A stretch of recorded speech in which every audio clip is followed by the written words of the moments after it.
Hello friends, कैसे हो आप। Hello hello, good evening good evening. कल के टाइम, आज के दिन फिर आपके लिए,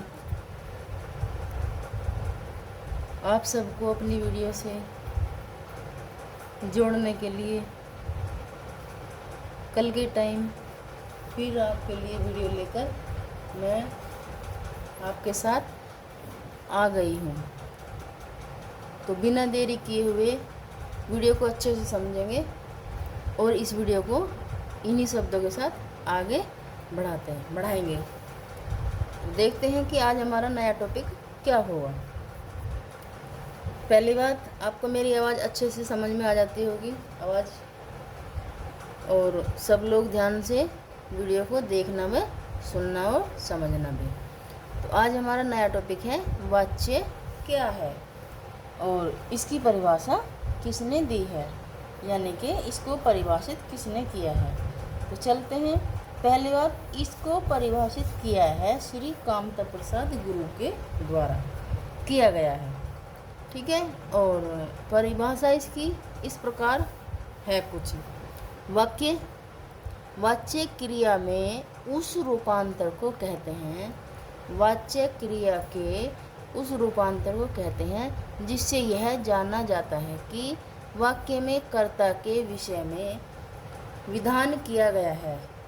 कर्ता के विषय में विधान का मतलब कि किसी समस्या या कार्य को करना व यह विधान दर्शाया जाता है, या फिर कर्म के विषय अथवा भाव के विषय में बताया जाता है वाच्य वाली क्रिया में, ठीक है।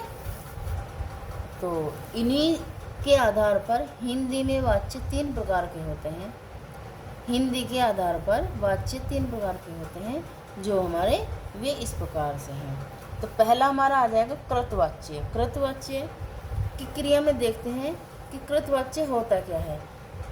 इस क्रिया के जिस रूपांतर से वाक्यगत वाक्य कर्ता की प्रधानता को बोध करता है, यानी कि जो वाक्य हमारा कर्ता की प्रधानता को बोध कराती है उसे हम कृतवाच्य कहते हैं। जैसे उदाहरण देखते हैं हम इनके, जैसे बच्चा दौड़ता है, तो इसमें हमारा क्या है, कृतवाच्य तो है, कौन कर रहा है, दौड़ने का काम हमारा बच्चा कर रहा है। तो इसलिए बच्चा दौड़ता है, इसमें कृत मुख्य कौन होता है, तो इसमें बच्चा मुख्य हो जाता है।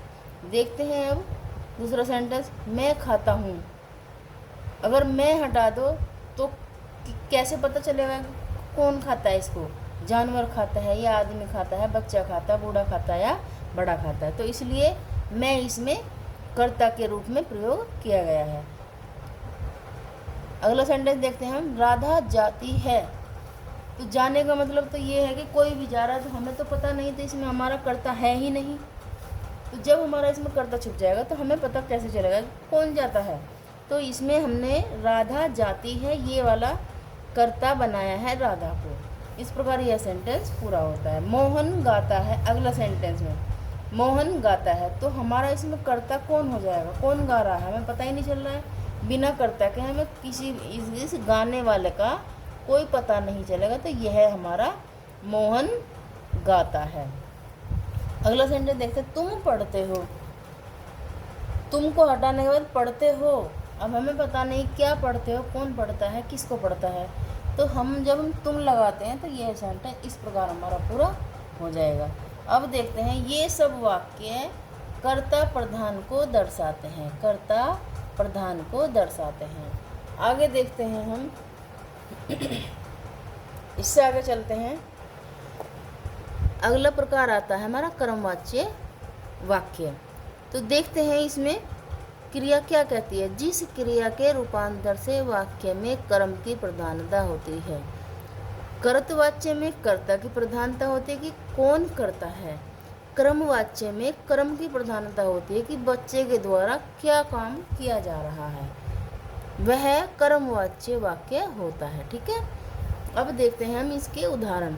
बच्चा मैदान में दौड़ाया जाता है, ठीक वही सेंटेंस आपको यहाँ मिले जो कि कर्मवाच्य वाक्य की परिभाषा में होते हैं। ठीक है, तो देखते बच्चा मैदान में दौड़ाया जाता है।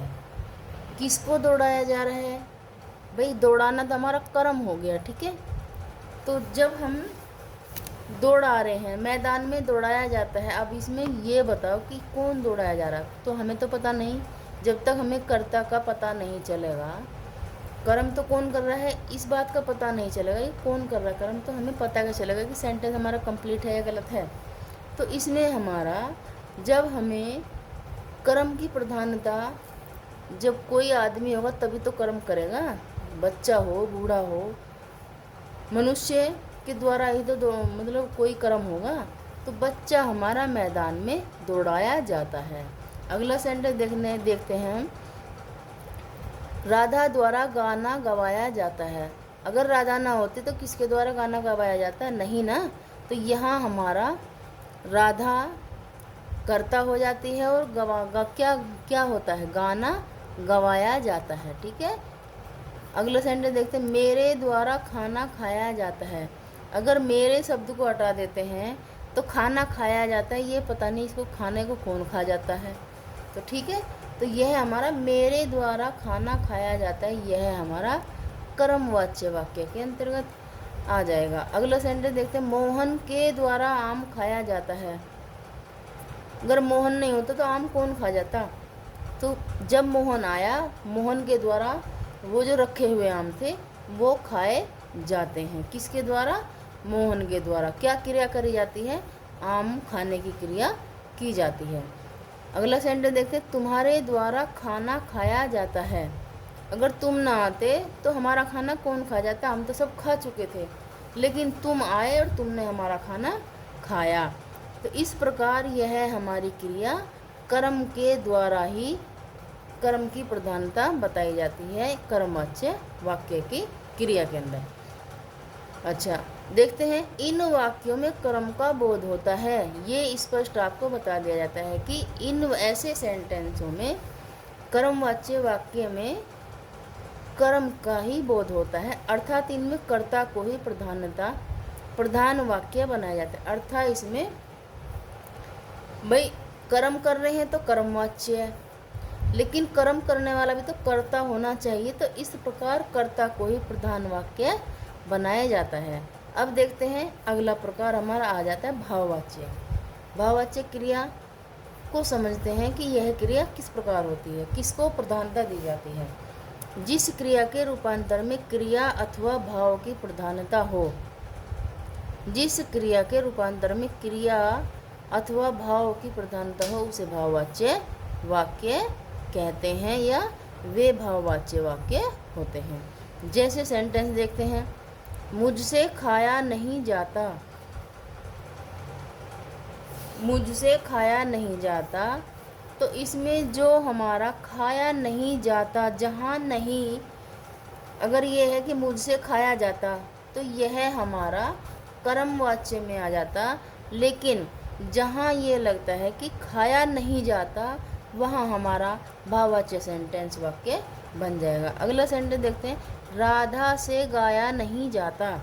तो क्या नहीं होता? राधा से गाया नहीं जाता। इनमें अधिकतर नेगेटिव नहीं का प्रयोग होता है, नहीं वाक्य का प्रयोग होता है, नहीं शब्द का प्रयोग होता है, तब यह भाववाच्य सेंटेंस बनता है। तीसरा उदाहरण देखते हैं हम, राम से बैठा नहीं जाता। भाई बैठा किससे नहीं जाता? तो यह राम की भाववाचक क्रिया, यहाँ क्रिया का बोध होता है कि किससे नहीं बैठा जाता, तो राम से नहीं बैठा जाता। अगला सेंटेंस आता है हमारा, मुझसे सोया नहीं जाता। भाई हमें तो पता नहीं कौन नहीं सोता, लेकिन जब तक हमें कर्ता का ही पता नहीं चलेगा तो हमारा सेंटेंस कंप्लीट नहीं होगा। और कर्ता के साथ नेगेटिव सेंटेंस इसमें अवश्य लगता ही है ताकि यह हमारा भाववाच्य सेंटेंस बन जाए। इसी के साथ मैं अपनी आज की वीडियो यहीं पर समाप्त करती हूँ। और आपको मेरी वीडियो अच्छी लगती हो तो लाइक करना, कमेंट करना, शेयर करना, सब्सक्राइब करना और फॉलो करना। Thank you.